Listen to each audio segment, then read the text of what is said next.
Welcome to another edition of We're Talking Money Live, the show dedicated to illuminating blind spots in wealth management and financial planning. I'm Phil Clark, your host, and I've got Sarah Haynes Hess alongside as my great co-host as usual. So, Sarah, how you doing? I am doing wonderful. Yeah, well, you have good reason to be. The weather's perfect. Exactly. Your husband's back from wherever he was on a mission with the Marines. Yeah, and my car is working again. Did they get your battery fixed? Yes, after a couple tries, they said, "Oh, you know what? There's a bad cell. We'll just replace it." It just took a couple days for them to figure that out. Sarah has a fairly new, I don't know what it is. It's Volkswagen Yeah, it's made, a Volkswagen SUV. It's an SUV. So I thought about you this morning because is it Flow? Is that the name of the? Yes, Flow Volkswagen. So there's a commercial on this morning. I'm getting ready for work and this commercial comes on and it talks about how incredibly focused they are on customer service and the experience and how they never want you to feel like you've had anything except an experience that is unlike any other. Like you've gotten, because that's how I feel every time I go in there. Well, they kept going on. That was really the entire commercial was focused on how focused or how sensitive they are to the customer. And I was thinking, Sarah didn't sound that way yesterday, but no, maybe they're going to redeem themselves. So they haven't yet. I'll give them a couple more chances, but yeah, they have not redeemed themselves yet. If I would not have bought my car there, we would not be continuing to use them for things. Well, their commercial says the right things, but sounds like they might need to work on putting action with that commercial. So, well, I'm glad you got your car fixed. Yes. Ubering to work in the morning does not start your day off correctly. No kidding. Well, yesterday, you probably don't know this, but Monday morning, I dropped my car off for some repair.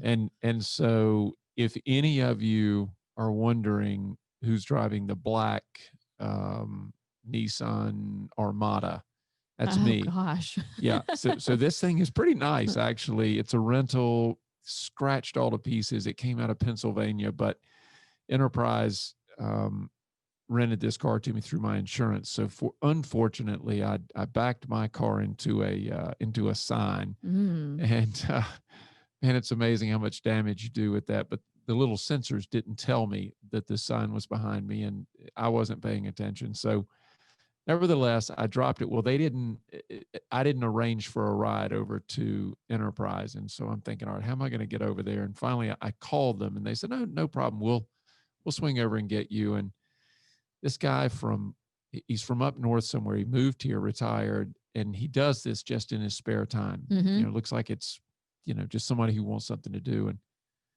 nicest guy, comes over, picks me up, brings me back to Enterprise, but he talked my ear off. And we had a nice conversation. Fortunately, it was only a short drive. So I know what you mean about service, but so far the guys over at what is it, Pro City or Port City? Port City Collision is where I dropped my car, and they have been really good so far. The greeting that you get, the folks that work in there, and there's lots of them. It's a big place, but they were just extremely welcoming and made me feel like, that I was going to get a great outcome. So looking forward to it. Although they did tell me I did a nice number on my car, and but they would get me back on the road. So you did. It didn't pull your paint off though, did it? It just pushed it in, correct? Pushed it in, but on the bottom of the bumper where you're not looking, it's pretty damaged. So I felt terrible about it, but at least they're going to get it fixed. So there we go. Good. Our car sagas. But hey, so real quick, check us out on social media. I know a lot of you are. We've been seeing more and more folks on our social media pages. So keep doing that, and lots of new stuff out there every week. I know Blake and the team here, they do a great job of adding new content. So make sure you do that. It's LinkedIn, it's Facebook, Instagram. One that we don't usually mention is YouTube, but we also have a YouTube channel. Yeah, so go there. Also, all of our videos and a lot of our content is on our website. We put out blogs all the time. sometimes it relates to the things that Phil and I speak about, but sometimes it's something different. So definitely go check those out. Yeah, it's a good one. I always, it's hard to remember all that stuff. There's so much of it, but at any rate, check us out on social media. Check out the website. We're going to talk about some tax stuff today. It's that time of year. Hard to believe, but we're fourth quarter. Oh, yeah, we're into it. Time to start thinking about how do you save taxes. Perfect time of the year to begin preparing because December 31 will be here before you know it. Mm-hmm. And then it's probably a little bit late unless you're self-employed. In that case, some things can be done after the turn of the year, but this is the right time to be thinking about strategic planning for avoiding unnecessary taxes. Absolutely. And I was speaking with a client recently. We were talking about his end of year review, and I said, "Well, we'll probably get you in October or November, end of October, beginning of November, because we want to get these things knocked out. Yeah. We don't want to wait until December. People are busy, or they're traveling and they can't get to their bank, or they can't get this money wired to this place. I mean, there's always some sort of chaos if you wait until December, even if you are a business owner, depending on cash flow. But if you can get it done prior to 12/31, I think it's the best decision." Well, there's so many tools and techniques, and I'm not saying that taxes. We're not talking about avoiding them. Everyone's got to pay their fair share of tax, and I'm all for that. But there is nothing wrong with planning from a strategic standpoint, just positioning yourselves better to take advantage of things that are available. Mm-hmm. And if they're available, they're legal, why not use them? And I think that's one of the biggest, it's probably one of the greatest mistakes I see every year with investors or with just people in general. They don't know what they don't know, Mm-hmm. and there's so many things in the tax code that allow you to receive some real good benefits at year end. So hopefully we can illuminate some of those blind spots today and maybe get folks thinking a little more in line with what are the things that you can do and which ones fit into your style of planning and the things that mean a lot to you. Is there a tax benefit that you should take advantage of? Right. And if you're not taking advantage of any tax benefit, I'm not going to say the G word because I know everyone hates the guarantee word in our industry, but I can almost guarantee you that there is something you can do to lower your taxes. I Yeah. mean, across the board, no matter what your income or your business, whether you're a business owner or not, you can usually lower your taxable income. Yeah, 100%. That's one place where you probably could use the word guarantee and do it very safely. The fact of the matter is, unless you have zero income, there's probably a way to Mhm. benefit yourself. Now, it gets really tricky as your income goes up.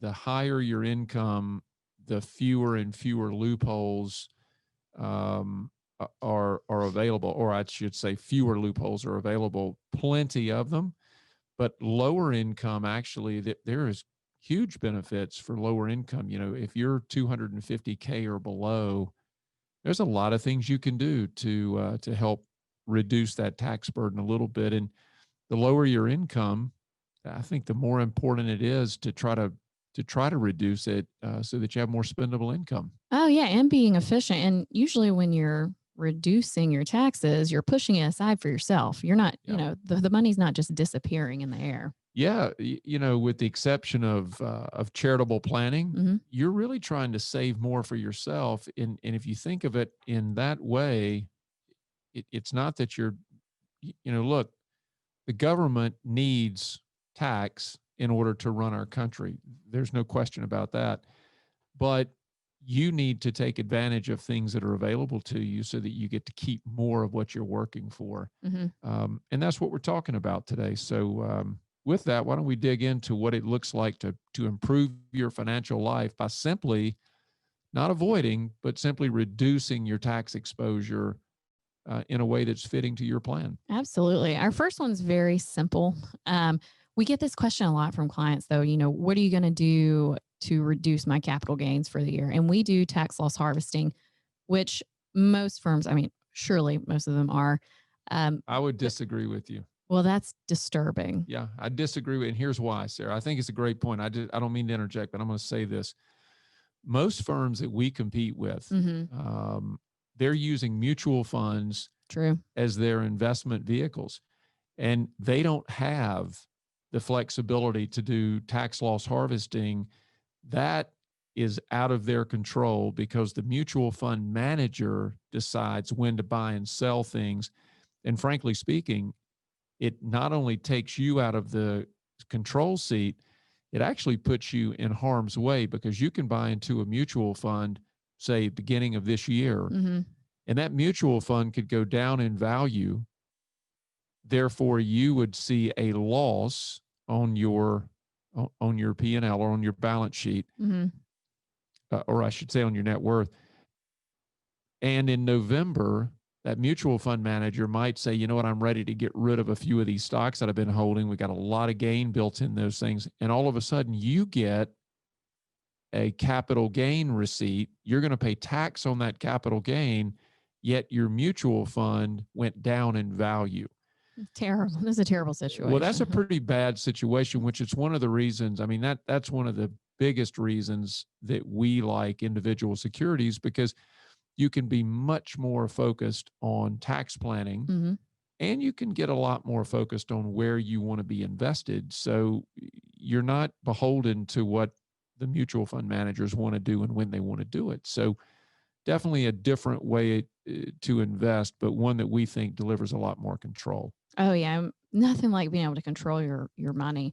A lot of clients too last year, obviously 2019 was a stellar year in the market. For sure. We had a lot of clients that paid a lot of taxes. And, when we got to the end of the year, the answer was, well, we don't have a whole lot of losses to offset those gains. Unfortunately, right? That's the catch-22. It's unfortunate and it's fortunate because look, clients, when they're making a lot of money, they're happy.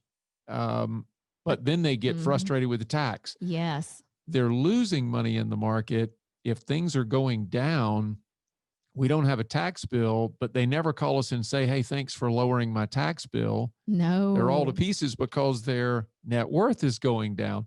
So it's kind of hard to please everybody at all levels. But the fact of the matter is, if you're paying tax, and we've done a good job of tax loss harvesting, and you're still paying a big tax bill, you did really well. You had a good year. Yeah. You should be happy about that. So yeah, that's a great point. You're right. We hear that a lot. We do. And I'll even tell them, paying taxes isn't a bad thing. It does mean that you made money, and they always, they recognize that too. No, they get it. But nobody likes paying taxes. They hate it. So they have to vent and get it off their chest. If your net worth is going north, you're paying some taxes. The key is paying as little as you have to, which is this conversation. So that's a great way to dig into this. So tax loss harvesting is just another benefit to individual equities. Yeah, I think not to belabor and certainly not to delve into how it works at a granular level, but here it is at a basic level for those of you listening that might not understand it. Let's say that you've got some stocks in your portfolio and they've gone down over the last few months, and we think those stocks still represent a reasonable stock, but we don't expect them to rally anytime soon. We can go ahead and sell those. We might put them back in the portfolio, but we can sell those and lock in that loss. And what that does for us is we can now apply that loss anywhere across the rest of the year that we want or need. And so with all the gains that occur between, that period and the end of the year, we've got losses now locked in that will help us mitigate or reduce the risk of capital gain tax. So selling at a loss is not always a bad thing. Although a lot of clients, they see it and they think, oh my goodness, why did you sell that when it was so far down? 31 days from now, we might put it back in the strategy, or we might buy something that's very similar to it so we avoid the wash rule. But bottom line is, if you can control taxes by simply taking losses and using them to your advantage to offset gains, net worth goes up, tax bill goes down. Oh yeah. And that's a pretty favorable outcome. It's strategic. So 100%. Whereas the client may not always see it, we are always thinking strategically for them. So that would be the purpose in selling things at a loss sometimes. Yeah, in the short term, we're all it's tactical throughout the year, but over time, as we look out 2, 3, 4, 5 years, 10 years, absolutely, strategy is a huge part of that. And if it's not, you need a different advisory firm. Yeah, you might want to go shopping. All right. So tax loss harvesting, that is definitely one way to lower your tax bill. The second, and this is an overarching, just deferring income. And there's a couple of ways to do this. The obvious one is pushing money into a retirement plan. But one that a lot of people don't consider that we'll touch on briefly is delaying a portion of a bonus. So you can say you already have a big earning year and your bonus is exceptional. It's going to throw you into a higher bracket. Talk to your employer and see if you can delay that to the next year where your situation might be different. Yeah, that's a great point, and I think it's overlooked every year. I don't think people really consider that. And so if you're in a small, say if you work for a smaller employer and maybe they operate as a subchapter S, then it may not be something that they would allow you to do, because the employer in that environment has flow through income. So if you defer yours, they pay tax on it. Now they get to deduct it when they pay it out to you later, but they may not be set up to do that. But particularly if you work for a C company, so if you're in a larger corporation, publicly traded or publicly held, if you will, in that case, deferring income is oftentimes something that an employer will offer. So, you know what they say, it never hurts to ask. Doesn't mean Right. you're going to get it, but if you ask, you just might receive. So I think Sarah's right. If you have income that you don't need, see if there's an opportunity to defer. Absolutely. So deferring income in that way, but then our favorite retirement plan deferrals, which if, you know, we are constantly reminding people to make sure they max these things out. That's something before 12/31 for most people that if your employer offers it, always take advantage. A lot of times you'll get a company match as well. Yep. And that's almost free money Absolutely, it is. to the employee. So absolutely make sure you're taking advantage of your company's retirement plan. Yeah, I think that's a huge point. And gosh, Sarah, we do a lot of 401k plans around here. And I hear you some days say, gosh, I can't believe that person's not deferring Oh, it drives me crazy. when the employer is giving them a match. And a lot of our clients, their 401k plans offer 100% match. Mm-hmm. So why wouldn't you put your money into that, and you can afford to put something in it? And so if an employer is going to give you 100% match, not only is it free money, it just adds to your income, if you will. So it increases what you're earning, but it doubles, if you will, what you just put in. So if you put 3% in and your employer gives you 3, that's a 100% return on your money overnight. And can't beat it. I don't know an investment that can do that. Mm-mm. Period. Every pay period too. Every pay period. So that one is the proverbial no-brainer. And if you're not doing it, you are missing some free money, and you're missing an opportunity to really help grow your wealth. Absolutely. And if your company doesn't offer it, first off, go to your HR, to the owner, and ask them why. Yeah. But also you can open an IRA yourself. Very simple.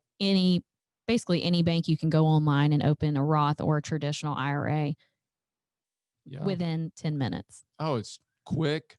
But hey, you can tell your employer, you can blame it on us. Tell them you heard it on our podcast that they need to open a 401k plan and allow their employees to defer. Even if they're not going to match, you need the ability to defer more than an IRA would allow you to do if you had to open something on your own. So IRAs limit you. We're going to talk about that in a minute. Yeah, pretty low at 6,000. Yeah, 6,000 compared to in a 401k environment, you can do, what is it, 19? Yeah, plus your catch up, so you can do 26. So that's a lot. It makes more sense to do the 401k. Always encourage your employer if you don't have it in place. It's going to benefit if they're a business owner. It may just be something no one's ever brought to their attention. Yeah. They will benefit from it as well, 9 times out of 10. Generally, they benefit in a huge way, but you're right. A lot of times, I talk to employers every year and they say, well, gosh, I didn't realize that a 401k could give me that much of a benefit. Hmm. And I didn't realize it was this easy. A lot of them have this, there's a preconceived notion there that having a 401k plan is this just onerous task. It's incredibly arduous to get it done and implemented. And it's just not. No, and it's not expensive.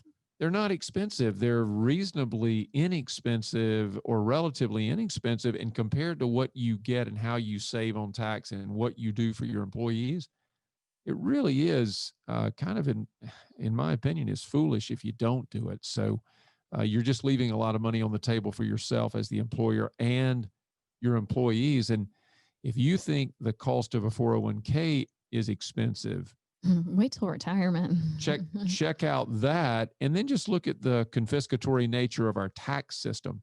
That by itself should make you say, I think I'll spend a little bit to put a K plan in place and avoid some of these 25, 35, 40% rates of tax that I'm likely going to have to pay. Ooh, nobody likes paying taxes. All right. So a lot of people, especially people that we work, well, I would say it's maybe half and half, but a lot of clients are self-employed. And they have very, very good options in terms of retirement plans. And we'll talk about two of those. The first one's going to be a solo K. So this one is going to benefit both the employee, which is you, and the employer, which is also you. So it's going to save tax on the business and on your personal. It's really a cool tool. And 10, 15 years ago, we didn't have all of these things, but the advent of solo K plans and these plans designed specifically for self-employed people where there's only one or two people in the company, these things really, really had a profound effect, and they are being used today more than ever. Mm-hmm. So all of a sudden you get to feel like you're a great big corporation. You get the same benefits in this solo K plan that you would if you had 1,000 employees. So why not take advantage of it? And operating that solo K plan is cheap. Those things come with a very low cost to operate. Yeah, and your spouse can be included. Yeah, how about that? I mean, you can't beat it. No discrimination here. No, absolutely not. And that max is going to be 57,000. And that's the employee and the employer match. Think about that. 57,000. So if you're self-employed and you're making, a couple $100,000 a year, you could, in short order, with the stroke of a pen, you could reduce that taxable income by 57K. And if you put your spouse in there, reduce it again by about the same amount. Yeah, you're going to be pretty happy. That is definitely something that so 1099 employees do not think of. And I would say when we do planning and onboarding, that is a huge piece that people have forgotten, that these are opportunities for them. Well, they'll have an IRA, mm-hmm. or they'll have a SEP, Simplified Employer Pension Plan. Right. Or they'll have something called a simple IRA. So a little higher contribution limits as compared to a traditional IRA, but not even close to what you can do in a 401k with the addition of a profit share in there. You can't get close to it. So it is truly a missed opportunity for a lot of people. So if you're not sure what's available to you, check us out on social media, look at our website. You can find it, or just call us or email us, and we'll share whatever you need to help you get in the right direction here as you come into year end. Especially, look, we've been in a crazy, crazy year. And Sarah, a lot of people look at that and say it's been a wickedly bad year, and others say it has been an extremely blessed year. Absolutely. I got to tell you, I'm more on the side of it's been a very a year filled with blessing, not because of just simply making more money, in terms of an employee, but in terms of just people getting to experience business growth mm-hmm. in spite of all these challenges. And we are seeing a lot of business growth. Now, there are pockets that are still suffering, but it's been a big year. And so in saying that, what I'm leading to is there's a lot of profit being made, and it's on the table. I was in the gym the other morning, and it's actually one of our clients, and he said to me, Phil, I think we're going to have to put a lot more away this year. We need to talk about that because we have had this just gangbuster year. I can almost imagine who you're talking about. Yeah, I'm sure you can. And so here he is saying, all of us, the partner, there's three of them there that own this company. And he said, we got to think about that. And I said, don't worry, we're going to talk about it.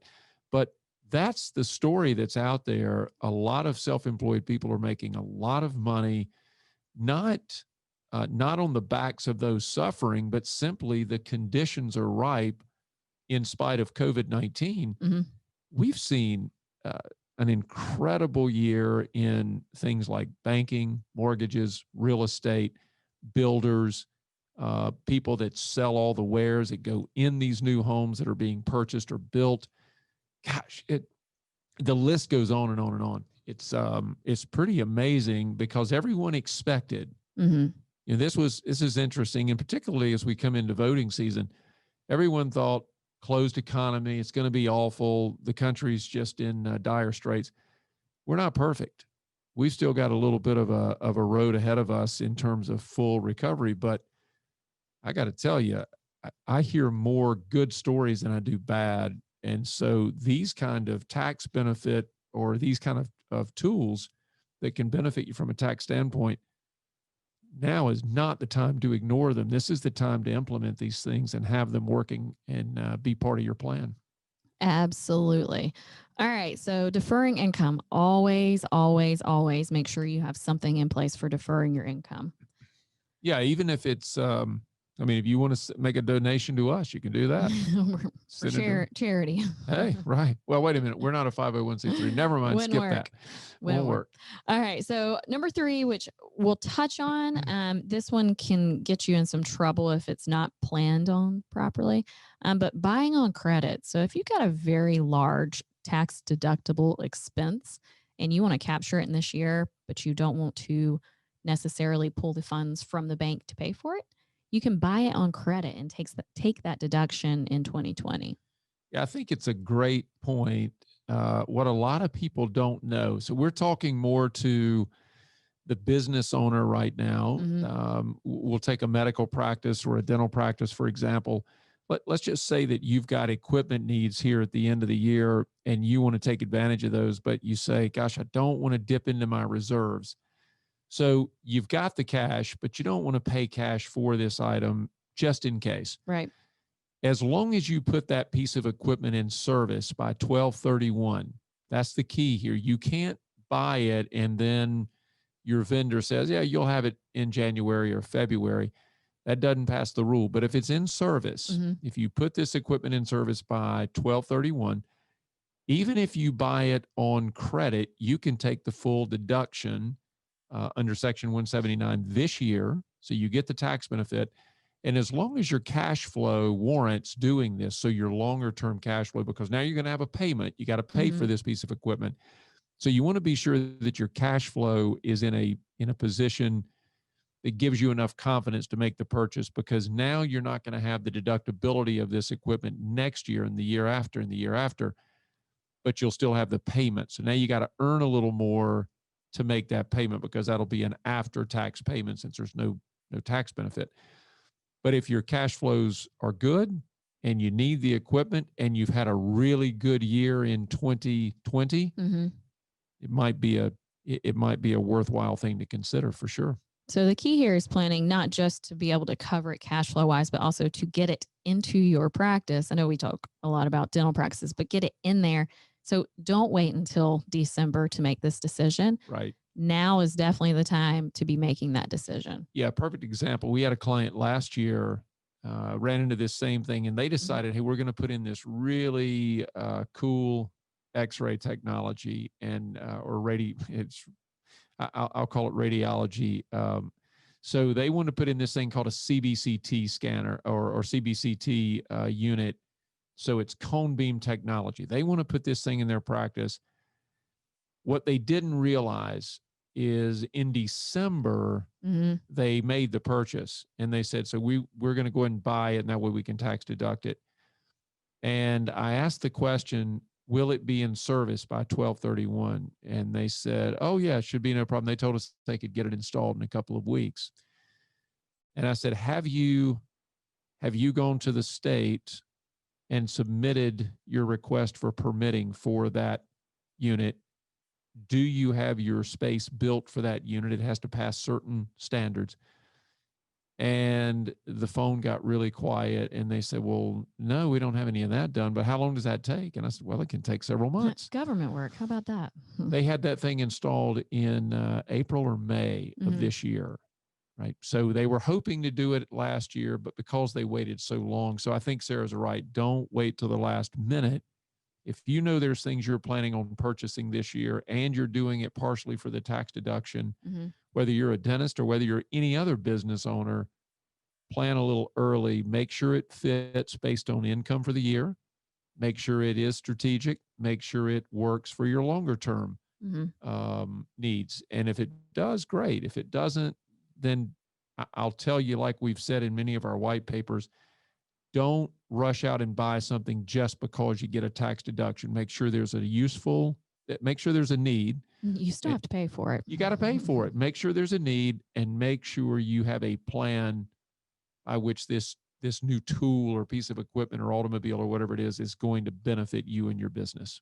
I thought you were going to say toy, because I feel like we speak to a lot of dentists that want the newest, greatest invention, and it's really just a toy.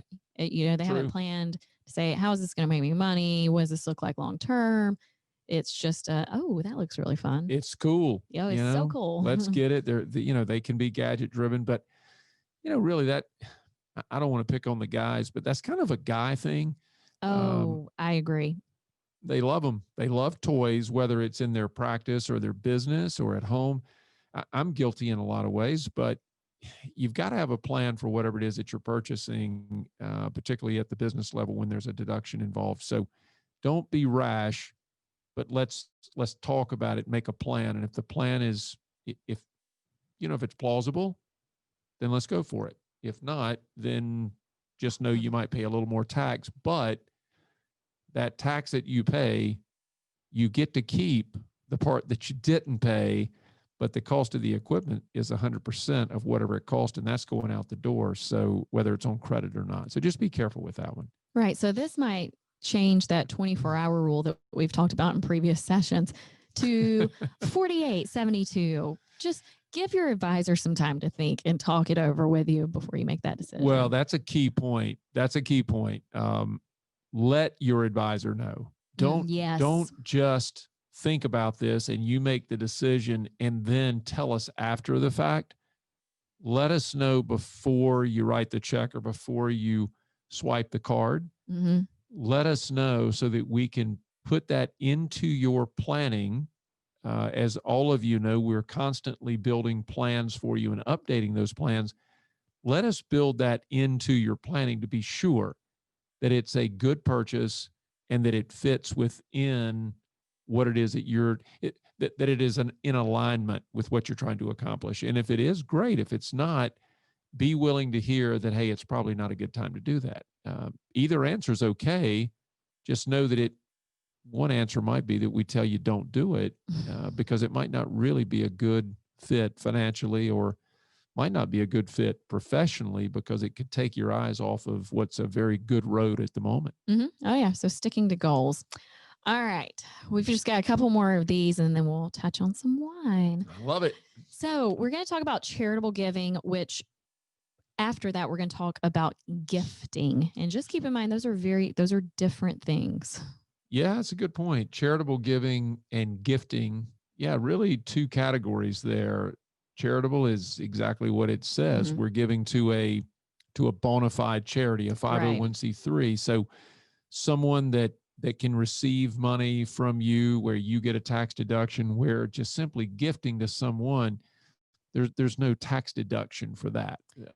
Some tax benefit, but not a deduction. Right. Your child is not a charity. They might feel like one. Believe me, they might feel like one, but they don't give you any kind of major deductions. So so let's go through these and see if we can lay out the differences. Sure. So charitable giving, one of the tools to that is going to be a DAF, so a donor advised fund. Fidelity has them, Schwab has them, everywhere has them. So whoever you work with, they can most likely open that up for you. donor advised funds have gained a lot of momentum in the last 20 years. Well, I've heard a lot this year. Oh yeah. I don't know why, but that someone's pushing marketing for donor advised funds this year. They're out there, and so a lot of that is coming as a result of so much gain being seen in the markets in spite of a decline this year during COVID. But there's lots of pent up demand to do something. There's also tax benefits in doing this. And so when you've got lots of gains, this could be one way to do it. If you don't know specifically, say a charity that you want to give to this minute. Right. So you want to take advantage of the tax deduction, and you want to be able to direct the money, but maybe you're not sure where you're going to send that money today. So you could use a donor advised fund. And as Sarah said, Fidelity, our custodian, they have one of the largest in the world, and Schwab, so many others. They virtually any custodian is going to offer a donor advised fund. And then there's much smaller ones. There's regional groups that offer these things. There's small investment groups or small charitable planning groups that have bona fide DAFs set up. You can use those. We have one here in North Carolina that is very popular, and a lot of small charitable groups and foundations use them. So a donor advised fund, huge advantages. You get the benefit of getting the deduction now. You can give huge amounts, and then you can direct where that money goes as you see fit over time. Right. And into those, a lot of times you're going to be gifting those appreciated assets. That's right. That's the key here. Goal. Yeah. Yeah.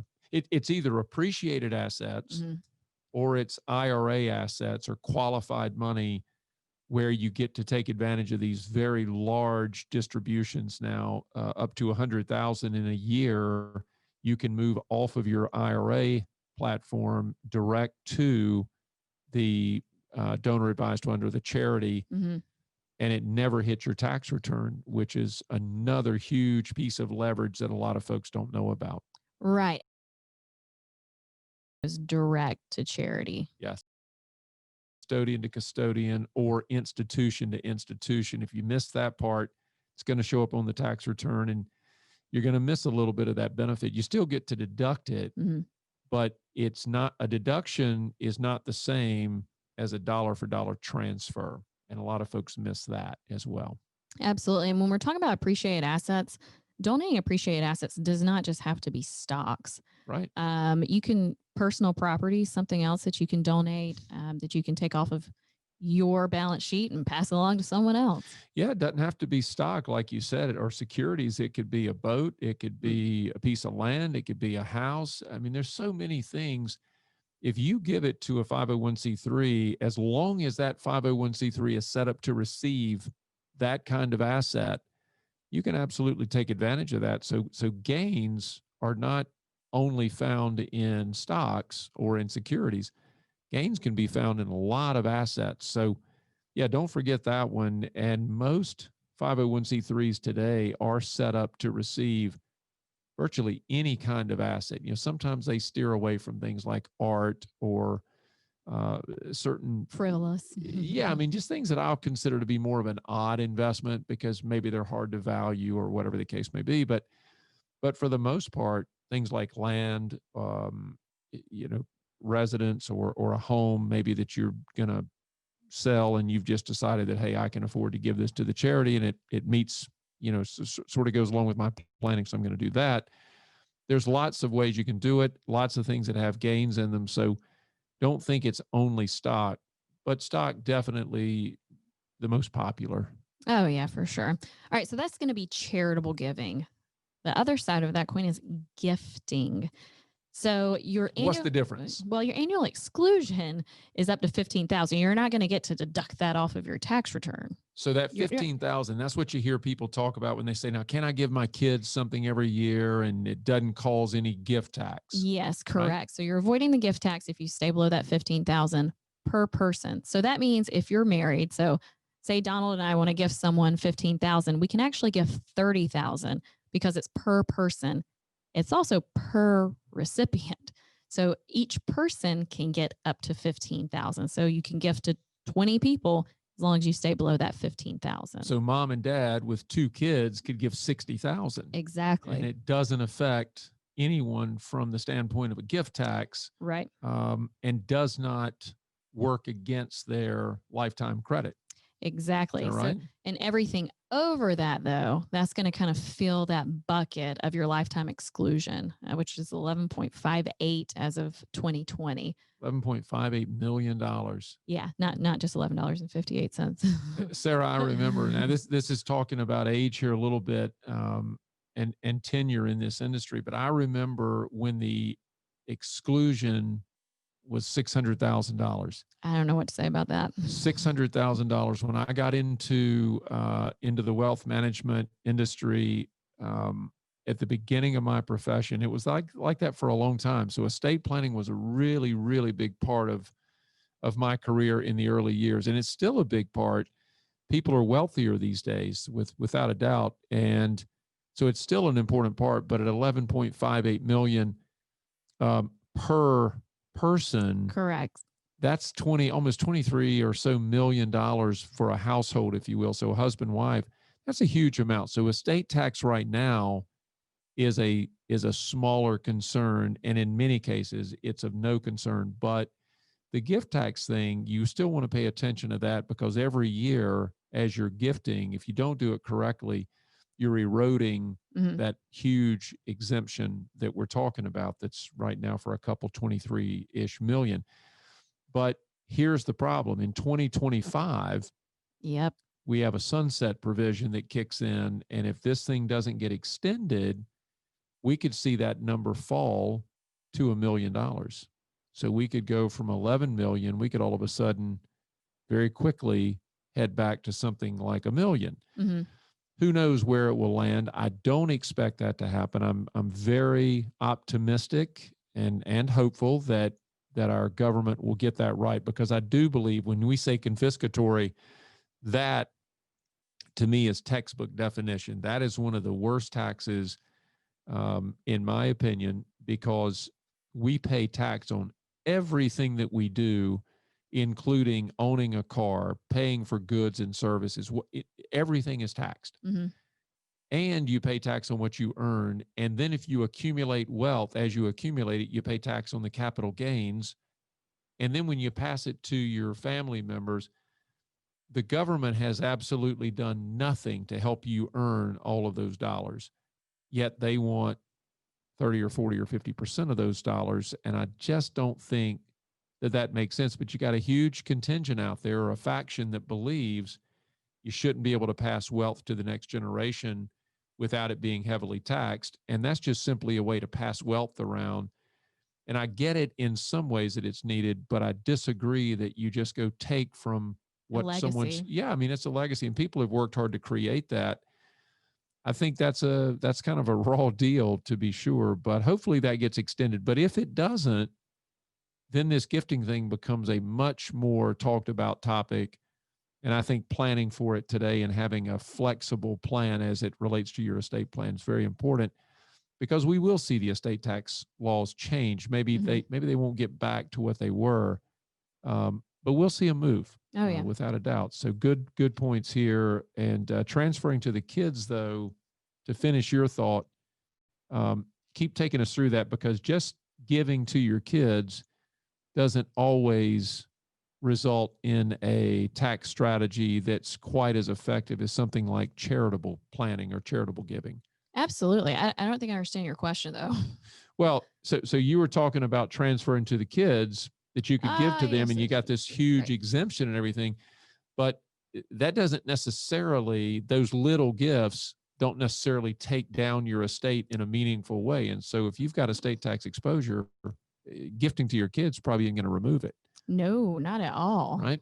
So unless you're going to give them the farm. Now, one thing to keep in mind that Sarah brought up, I think that's important, that huge $11.58 million exemption, you can pre-use that, which I think is really important. So if you did have a highly appreciated business that's worth 10 or $15 million, and you wanted to start gifting some of that to the kids, and maybe the kids are employed in the business or part of it, you can pre-use some of that. And if it makes sense, if you see growth for that company and you think it's going to get exponentially larger, then you might want to take advantage of using that exemption while it's here Oh, yeah. and get rid of the thing, and you could still be in control of the company, but your kids could begin owning it. So it's more of what used to be called an estate tax freeze concept, Hmm.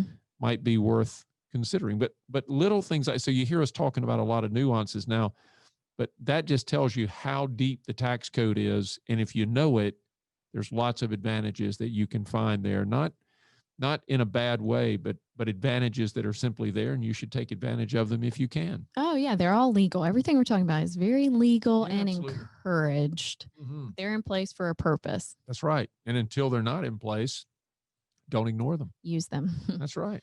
All right. So that's our tax efficiency chat for today. Got less than 3 months to be ready for year end. Much less. It's about to be November. What? I know. It is. It's extreme. It's hard to believe. Halloween is in 2 weekends. Yeah, isn't that something? Yeah. And I'm sad to say that at least my neighborhood is encouraging strongly that no trick or treating take place. And I'm not going to say that we get into Halloween, but we do enjoy setting up by the street, and we have a cool table and funky decorations, and we love seeing the kids come by, and their costumes are always so creative. We enjoy it, and we love giving candy and having a good conversation, particularly with the parents when they come by. So I'm a little discouraged by that. I'm hoping that I'm kind of shocked. Well, I guess I'm not shocked, but I would think, there's social distance and you're outside. I guess it's just handling the candy and passing everything around. That's where the fear comes in. Yeah, I think so. There's definitely fear involved, but I'm a little disappointed on that one. So since we're disappointed on that, here's something that takes disappointment away, and that is wine. Oh, it is wine. It always makes things a little bit better, or a lot better. You got that right. Yeah, exactly. What are we going to talk about today? All right. So we're covering a red and a white, and we're going through all of the noble grapes. 18 of them now, 18, right? yeah. And we've done, this will be 8, correct? Or have I lost my mind? Now, let's see. We did Cabernet, we did Grenache, and now we're doing Malbec. This will be 6. 6. Yep, okay. Yep. All right. So Malbec today is our Sarah, red you can't grape. rush fine wine now. Don't try to rush the wine over here. I don't ever rush wine. I might gulp it occasionally. All right. So Malbec, and then, Phil, I hate this word. Let me help you. Gewürztraminer. Yeah, it's a that was terrible. Crazy word. How about Gewürztraminer? Gewürztraminer. Yeah, it's a funky one. German pronunciation, Gewürztraminer. But we'll actually, call it Gewürz. How about that? You know what? It's actually called that in France. They still call it Gewürz, which means spicy. And yeah. Okay, yeah. So you didn't. Gewürz. There we go. You just picked up on. I mean, you just said something. You probably didn't know it was a legitimate term, but a lot of places call it. I did not. Gewürz. Yeah. Well, absolutely. Now we know. Yep. All right. So which one will we talk about first? Let's hit Malbec. I think Malbec is such a great. It's a great grape. Produces a great wine. And very affordable compared to its similar varieties. So things like Petit Verdot, Petit Syrah, and Syrah, those can be really, really expensive wines. And so Malbec, which, really, if you think Malbec, you naturally think Argentina. Yeah, definitely. That's where the bold, good stuff comes from that can stand alone. Yeah, it's good stuff. And probably, what did I read recently? 75% of the world's Malbec grapes come out of Argentina. Something crazy. And Chile's picking up on it as well. Yeah. I was reading that recently, that Chile's getting more of a Malbec presence. And obviously it all came from France, but the grapes in France is not the most ideal growing conditions. So that's more of a mixing grape over there. It is. It's one that's been used in their blending of Bordeaux's, particularly right bank Bordeaux, with things like Merlot and Petit Verdot. But Malbec essentially got rescued by the Argentinians, and now it's their flagship. By and large, it is their flagship, and it's, like I said, they control the largest amount of the growth in the world. So I think something like 75,000 hectares. Yes, it's crazy. Nuts. Yeah, they've got lots of room for it. It's a thick skin grape, so it can also handle some higher temperatures. So it's not going to be found in freezing temperatures like our Gewürz is. Exactly. Well, let's talk about this Malbec for a minute. So a lot of people like it and they don't really know what they're drinking or why they like it so much. But you get flavors like black cherry, cocoa, milk chocolate, coffee, mocha. You get leathery flavors, some black pepper, tobacco, which you'll find in a lot of your Cabernets. So vanilla. It is aged in oak. But here's something that most people don't know about a Malbec. It has such a good fruity character to it and lots of nuances without the need for long oak aging. So most Malbecs, believe it or not, don't stay in the barrels for 18 or 24 months like you find, say, a Cabernet out of California. Maybe 6 months Mm-hmm. would be a more reasonable amount of time that you would hear and see on a bottle. But you can get longer oak aged wines with made from Malbec, but you're going to pay for those. They're a little more expensive, but these are medium to full body, medium tannin, so they're easy to drink, and you can drink them young. Yes, which makes them very, very fun and approachable. Medium acidity and lower levels of alcohol, or excuse me, relatively high alcohol. Yes. So these wines drink like big boy, big adult wines, if you will. And they love hot temperatures like you talked about. Give them a cold night and you get perfect growing season. And that really describes Argentina. Oh, yeah, absolutely. Makes me want to go to Argentina and try some wine. I'd do it. I would do it. That'd be a fun trip. And it can age a little bit as well. Not, this is not a 30-year kind of aging wine, but you can certainly lay these down for 5, 10, 15 years in some cases. And, good wine, great value. We talked about Malbec, I don't know, many shows ago. But one of the party tricks is around the top of the rim, it's very magenta. So if you're doing a blind taste test, you can probably bet your bottom dollar that if it's got a magenta rim, it's Malbec. I remember you bringing that up a long, long time ago. And I thought, man, listening to her talking about these little tricks, and sommeliers use those tricks to, when they're going through their taste test or their blind test, there's certain tricks they can use. And then when they have to view a wine, they can look for that magenta hued ring, because really with a Malbec, that's the only place you'll find that. The rest of the body, if you will, is really dark. It's opaque. Very deep colored. Yeah. Super dark. And so looking at that rim, that's a giveaway. Absolutely. So we're talking about, deep, heavy wine. It goes very well, which if you think about Argentina, you're going to understand it, with some beef and meat. They do eat some meat in Argentina. Oh my gosh. South America and their meat consumption is impressive. It's off the chart. It is. Yeah, for sure.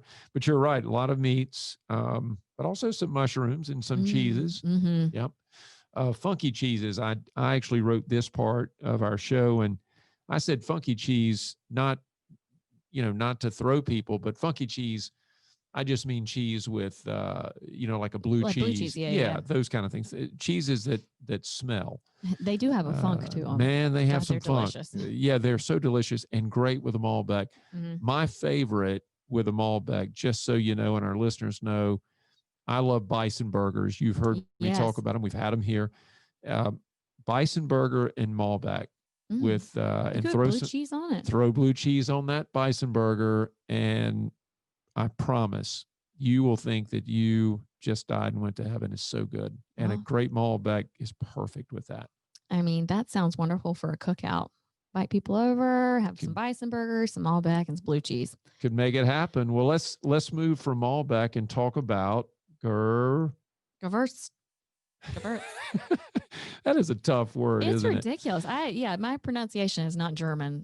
My pronunciation abilities are not very German. Yeah, neither is mine. But the crazy thing is, it's spelled with a W, but in the old language, W's were pronounced with a V. So it's Gewürztraminer, and Gewürz would be the short, and so perfectly okay to say it that way.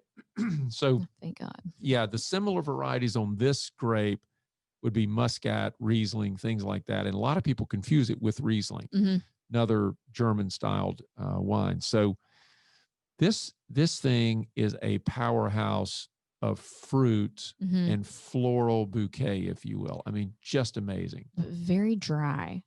You know what? It's an off dry wine. That's why I've read it's just that's the general consensus. It's an off dry wine. So I like that. So off dry, and a lot of listeners might say, "What the heck does that mean?" Well, off dry just means it's got a little bit of residual sugar in it. So it's going to seem sweeter than it is. It's fruit. It's just because of the fruity. fruitiness. Yeah. And because it doesn't have extremely high acid. It does have higher alcohol, so it becomes more of a sipping wine, more of an adult kind of wine. And so lower Not for your children. That's right. So when I say that, though, more adult like means you got to go slow with it, otherwise it's going to knock you down. Yeah. But it's medium bodied, low acidity, easy to drink, but all of those fruit flavors come through with a little residual sugar, which creates the off dry, but will seem a little sweeter. Now, something to note, if you're buying this wine and you start reading a label and you recognize that it's coming from a really warm climate, it's not going to be good. Probably I'd stay away from it because you're going to get more of a dessert wine, and you're probably going to be disappointed. I like to call it a sugar bomb. And these grapes in a hot climate, Sarah, they produce incredible amounts of sugar. It hence the higher alcohol. So you got to balance that. But a cool climate, high elevation is perfect.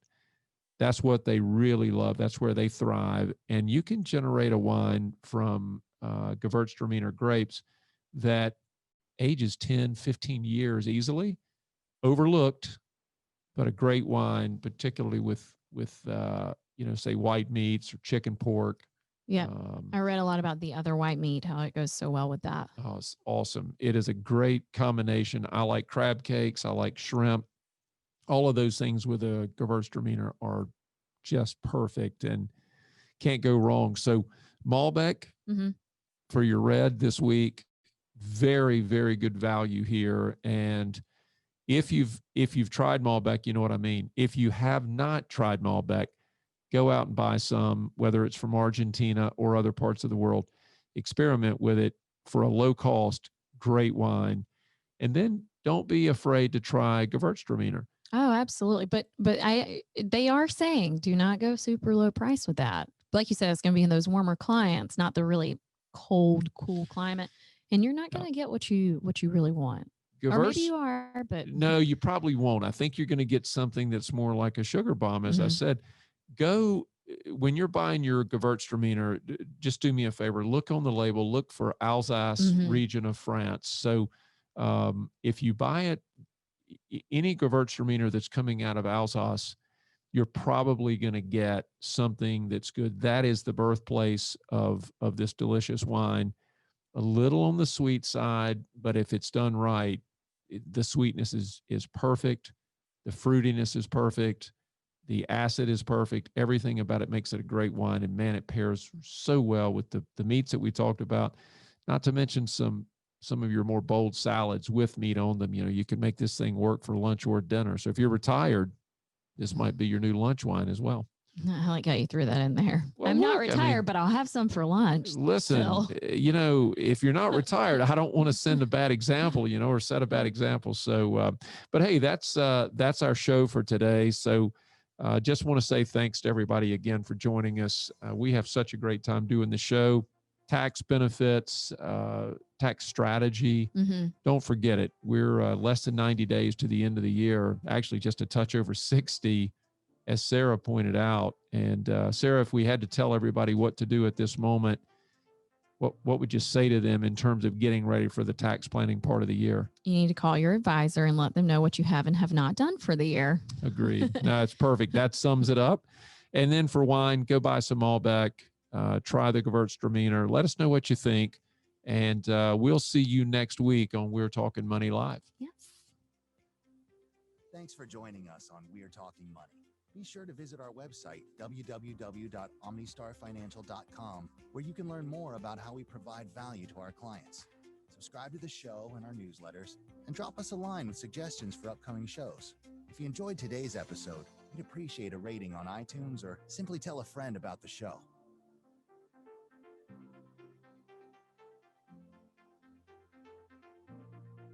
This podcast is a publication of OmniStar Financial Group. Any information provided has been prepared from sources believed to be reliable, but its accuracy is not guaranteed, does not represent all available data necessary for making business or investment decisions, and is for informational purposes only, and does not represent or constitute any recommendations. All expressions of opinion reflect that of the authors and are subject to change. If this podcast contains any projections, forecasts, guarantees, and/or predictions of any kind, you're required to ignore the same.